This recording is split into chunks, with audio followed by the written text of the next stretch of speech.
So we started off the day by going towards the Fire Museum, which is only open on a Sunday in Helsinki.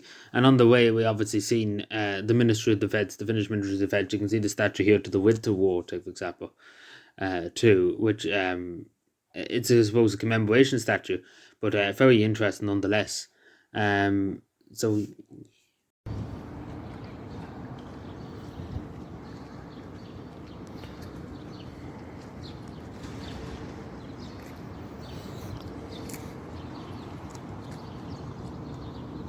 So as we were on the way to the fire station too, we came across the Irish embassy, as you can see here. It's good to see an Irish flag, especially being in another country. It's good to kind of see a bit of home around. So it's great to see that. So we didn't plan to stop here, but obviously I was told to go here for a reason. You probably see in one of the photos here. But we went to the photography museum. I suppose the journalist museum you could call it too. Either one, I suppose, is the same kind of meaning to it. But as you can see, some old phones in it, old photography gear, old cameras from hundreds and hundreds of years ago, old typewriters. Very interesting, really interesting. Then old gas masks from the Second World War, and then you have body armor too from Finland's peacekeeping missions during the Yugoslavian, I think it was, wars. Um, so yeah, really interesting, especially obviously the main attraction.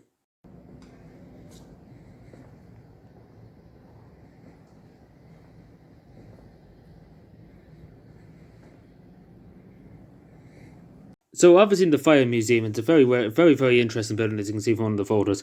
It's one of the most unique fire stations. Years ago, all these fire stations back 300 or 400 years ago was like this, obviously because they had no technology.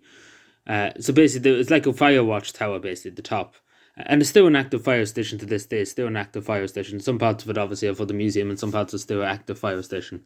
But you can see the big tower that was used years ago just to look around all of Helsinki Fall, you would call it too back in the day, to look out for fires, etc., etc. So it's really interesting to see one of these because there's not many left in the world.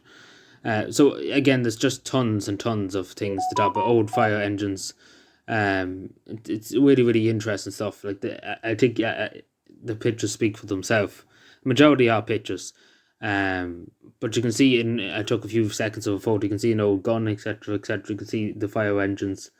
It's really unique kind of stuff. That it's really good that it's kept and it's well preserved. And it's there for the next generation to see. And you can see some of the old uniforms too, which it kind of look like army uniforms, to be totally honest, at some stages. Look like old Prussian army uniforms. You can see a model train set in one of the videos too, and the uniforms, like, they do look like military uniforms at some stages. Um, but really interesting. You can see when I go upstairs too, the old radio equipment, other more uniforms, etc., etc. It's really interesting. Uh, really interesting stuff. Do recommend. But again, the only downside of this museum is that it's only open on a Sunday. So we had to hang around for a good bit to wait. So a lot of the photos before this would have been off just us hanging around, basically. That's why we went to the journalist museum, because we were waiting for the other museum to open, the fire museum.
So after we went from the fire museum, we stopped off at one of the most unique on the main street, basically Mannerheim Street, the old Irish pub.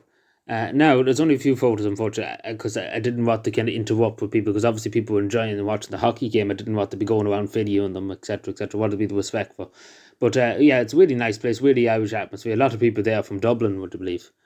Uh, So it was great to kind of see a bit of home, and especially the leprechaun that's outside of it too, really, really unique. Now, I will do a video at some point ranking all the Irish pubs that I was in Helsinki from what I think was best to worst. But I have to still go to two of them. There's two ones I still haven't gone to. But hopefully next time we will get to them.